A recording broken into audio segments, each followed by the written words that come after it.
Hi, and welcome to another C++ programming tutorial from Someone9031. And in this tutorial, I'm going to be talking to you guys about all the different memory areas that are allocated to your program in C++. And the areas are the global namespace, the register, the stack, the free store or heap, and the code space. The global namespace is the portion of memory used to store any global variables that you declare. Any variables that you declare in the global scope, which is basically outside a function. The register is a tiny little portion of memory used for internal housekeeping within the program, like keeping track of the stack pointer and stuff like that. It's not really something we need to know at this point, so we'll be moving on. Now, the stack is the portion of memory used for local variables, or variables declared within a function.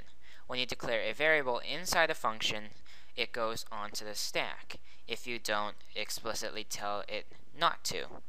And when you declare variables on a stack, you don't need to allocate memory for it.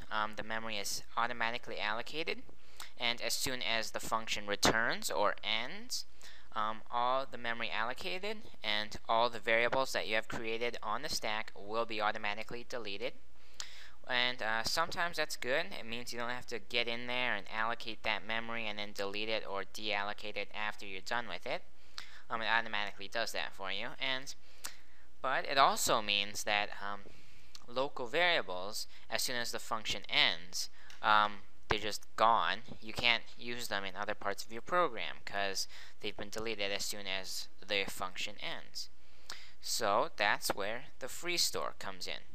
Now the free store, or otherwise known as the heap, some people like to call it the heap, is the biggest portion of memory. Any memory left over from the other parts goes here.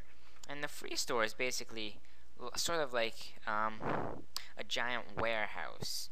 There's lots of memory in it, and you can request memory from the free store or heap to use on your variables. So you can request memory for your variables in the free store. But when you request memory in the free store, you never know where it is. All you can do is request for an address to the memory that you've reserved in the free store, and you store that address inside a pointer. And that pointer is the only way that you can access that memory inside the free store and do anything to it. So yeah, that's basically how the free store works. So we will be moving on. And the last area of memory is called the code space.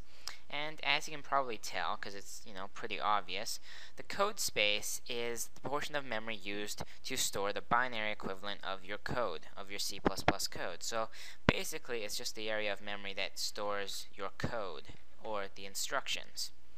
And that concludes this tutorial. If you like this video, please subscribe, and thanks for watching.